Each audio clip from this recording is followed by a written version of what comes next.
Hey everybody, it's Kay, and today I'm continuing my book club series. So if you have not already, please check out my first book club series video, How My Book Club Became More Efficient. I hope to offer tips and tricks in that video that will help your book club, if you're already in one, improve upon things. If you're not in a book club and you're interested in joining one or starting your own, the very first question you need to ask yourself is this: why do I want to be in a book club? It may seem like, a nonsensical question, but it's a good one. Why do you feel you want to be in a book club?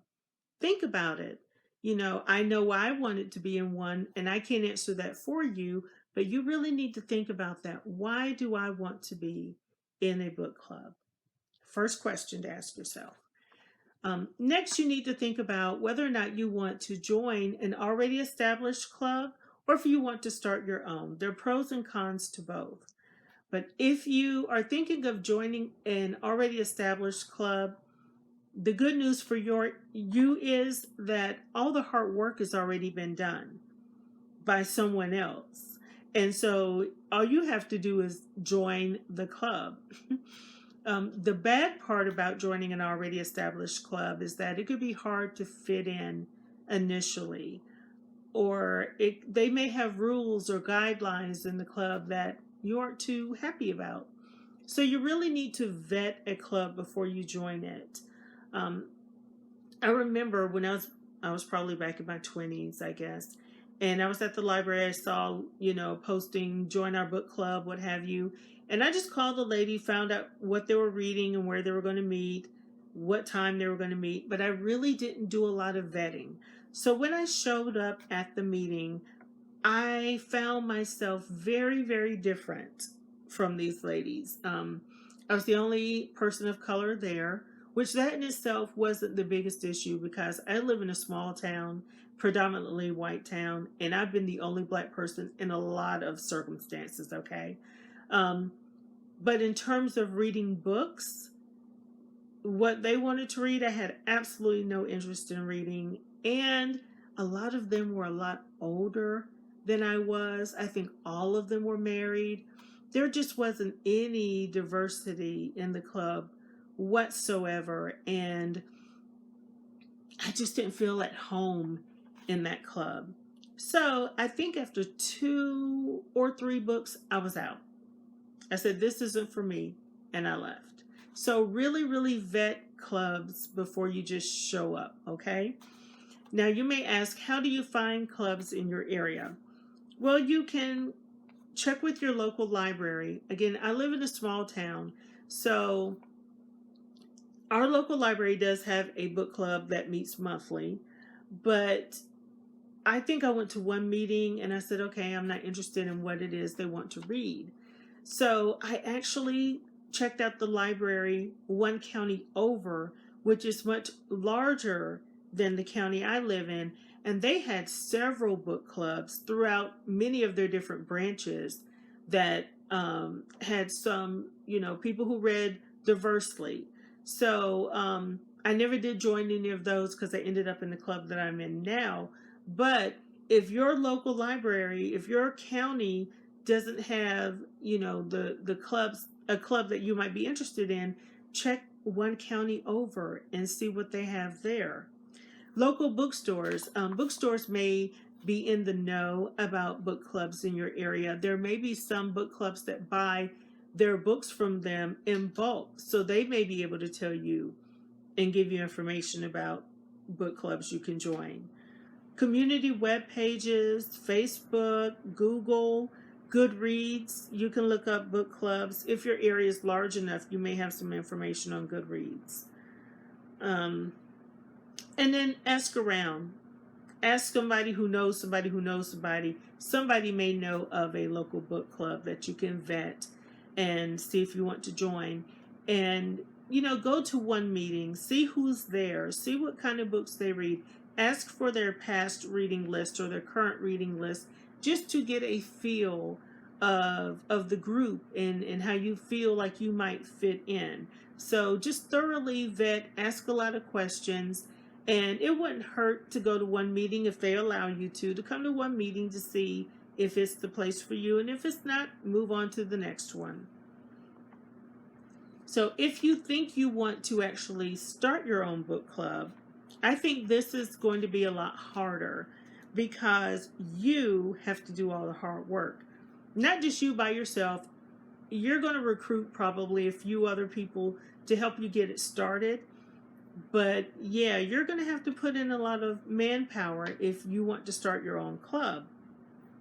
The very first thing you need to establish, the very first thing you need to do, not go pick out books, not go round up 20 people, not find where you're going to meet. All those things are important.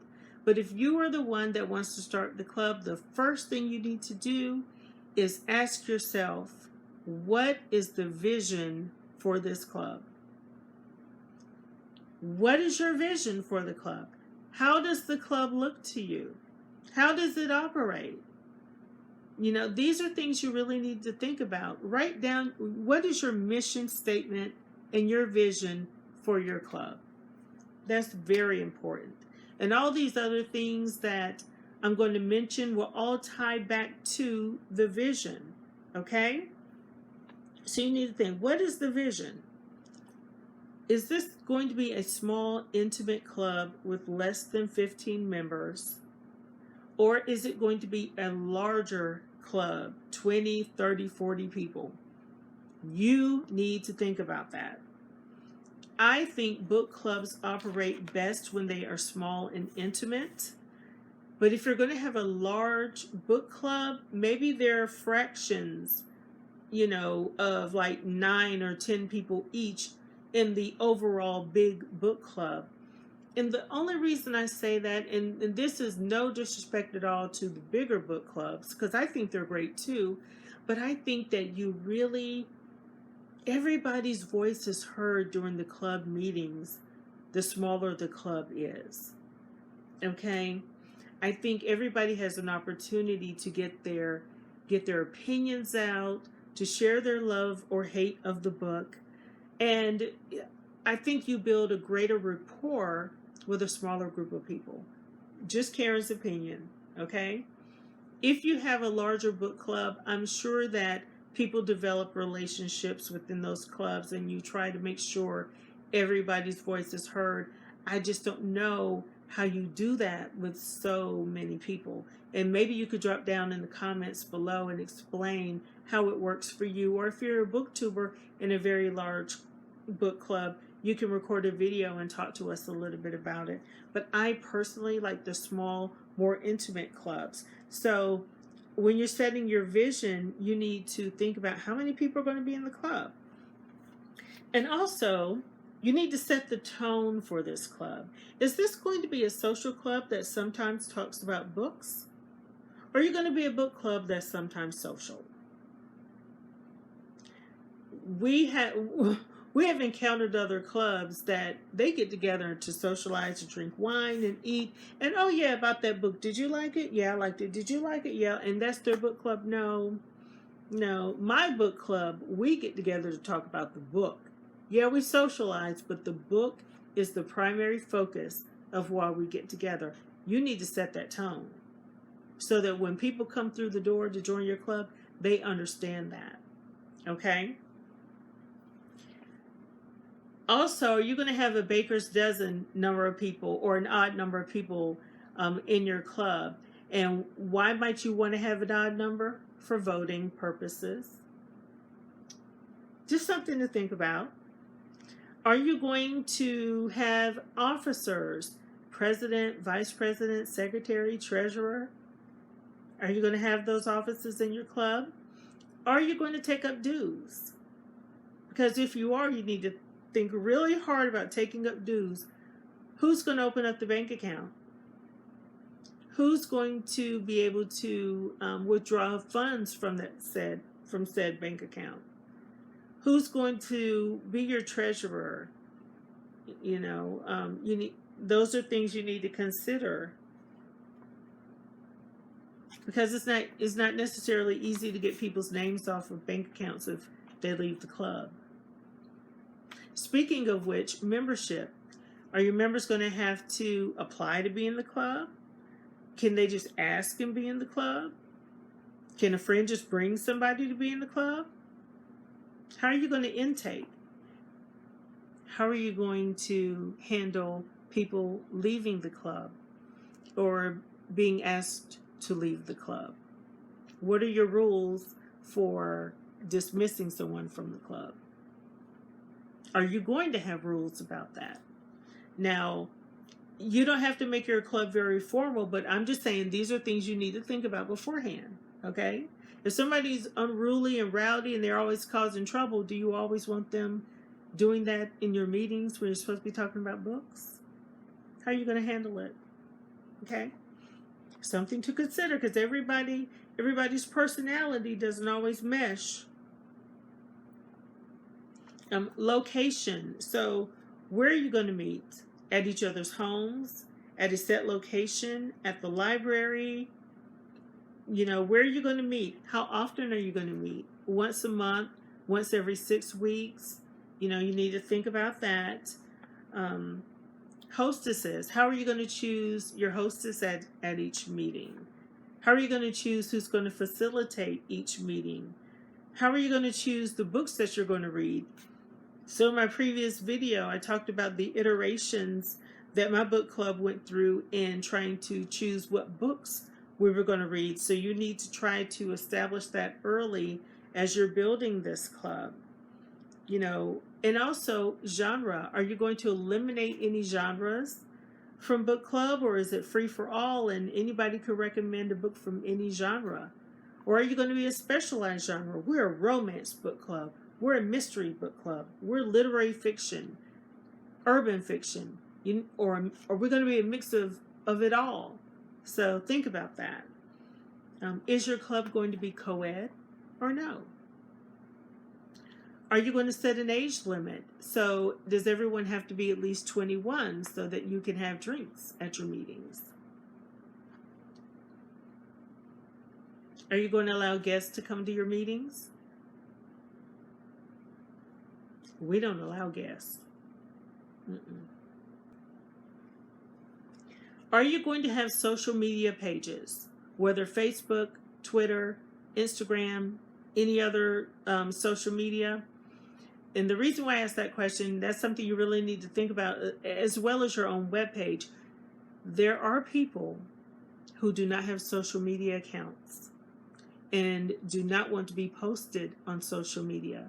So you're going around at one of your book club meetings taking pictures or videos, you post it online, and somebody comes back and says, I did not give you permission to post me online. Please delete that. So you need to establish whether or not people are comfortable with being posted on social media. In the time of COVID, you need to think about having your virtual meetings and what medium you're going to use for that. Zoom, Teams, Google Hangouts, whatever the case may be, you need to really think about that.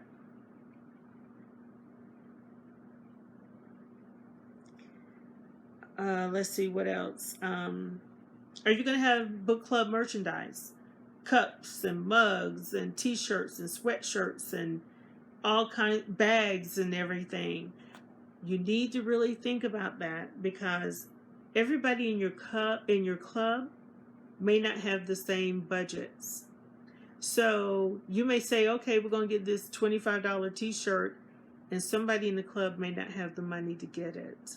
So you need to think about the cost of things before you throw that out there too. Are you going to have special events outside of book club? Like, are you going to have a big Christmas party? Are you going to have a big anniversary party when that time rolls around? Who can come to those? Can you bring a +1? That's something to think about. Oh, and I didn't talk about food at the meetings. If you're going to have food, whose responsibility is it to provide the food? Are you doing potluck? Are you catering? Are you going to a restaurant? Is the hostess responsible? That's a very important part of book club, the food. So think about that. I'm trying to think what else. What am I leaving out? Are you going to set an agenda for each meeting? How long is your meeting going to be? Are you going to have a timekeeper at each meeting? Are you taking minutes at each meeting? How are you storing your files? My book club, at one point, we used Dropbox to store files sometimes for things we want everyone to have access to. We also use an app called Book Movement. And using that app, we have a list of all of the books that we're reading, the dates and times of each meeting, who is hosting each meeting, who is facilitating each meeting. It also keeps a record of books that we've read in the past. Some books already have auto-filled discussion questions that other clubs have plugged in on the app. So Book Movement is a very good app for book clubs to use. So you might consider that. How are you sharing files? Are you using Dropbox? Are you using an app like Book Movement? So think about those things. And who's responsible for keeping things updated inside those mediums? And I'm trying to think if I've left out anything, but those are just some of my thoughts, as I said, for you to consider. Your book club doesn't have to be very formal. It doesn't. It could be a lot more casual, but I just want you to think about these things. I'm not an expert. This is just all based on experience. I hope that this video helps somebody make a decision, whether it's to join a club or start their own. The good thing about starting your own club is that you get to set the vision.